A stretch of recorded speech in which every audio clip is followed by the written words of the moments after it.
Hello.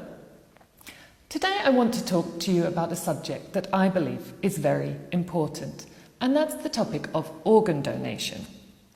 Perhaps organ donation is not something you've ever really thought about, or perhaps it's something that you care about deeply. Perhaps you know someone who has benefited from an organ donation from somebody else. Perhaps you know someone that themselves has donated an organ. Perhaps you carry a donor card yourself or have registered on your country's organ donation register. Or perhaps you have particular objections to organ donation, whether they be religious, cultural or ethical. But today I want to briefly simply describe to you the different types of organ donation systems that we have around the world in different countries, and I will give you a very brief overview. But before I start, I also want to contextualize the situation and tell you why organ donation is so important. Because around the world, we have a lack of organ donors. We have more people waiting for an organ donation than we have people donating organs. And according to statistics, in the United Kingdom, an average of 3 people die every day while waiting for an organ transplant. This figure is even higher in other countries, and in the US, an average of 20 people die every single day because they are not able to receive the vital organs that they need.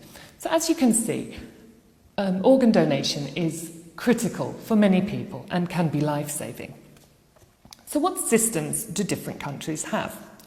Well, first of all, there is what's known as the opt-in system, and this is a system used in countries such as England, the United States and Germany.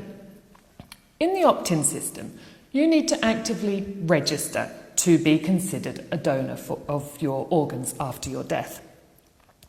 However, the problem with an opt-in system is that if the public is not aware of the extraordinary need for organs, they may not feel the need to put themselves on the register. However, it's also important to note that even in an opt-in system, it's the family or the next of kin who have the final say. So, for example, I may not be on the organ donation register, but in the case of my death, my family could not override my decision, my family could decide that they want to donate my organs. And the same is true of the opposite situation. I may have put myself on the register, but my family can decide to veto my decision and choose not to donate my organs.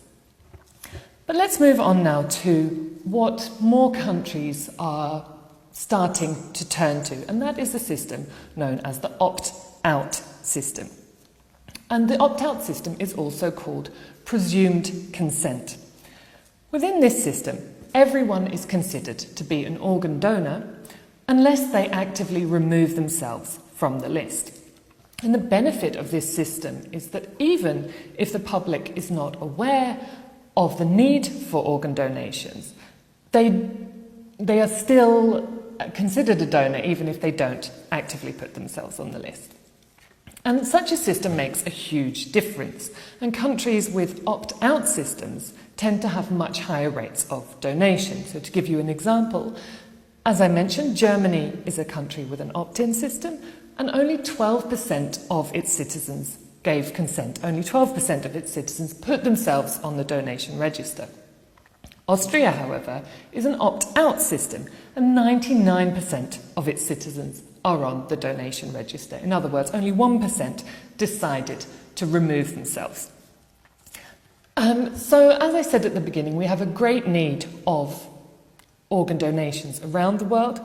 So I would personally encourage you to become an organ donor. If you live in a country which has an opt-in system, please make sure you register yourself on the list. But whatever system you have, it's essential to talk to your family, because your family may not know your position and they may decide to veto your decision to donate your organs after your death. So talk to your family about it. Tell them what you want and learn what they want, because by donating your organs after your death, you could save many lives. Thank you very much.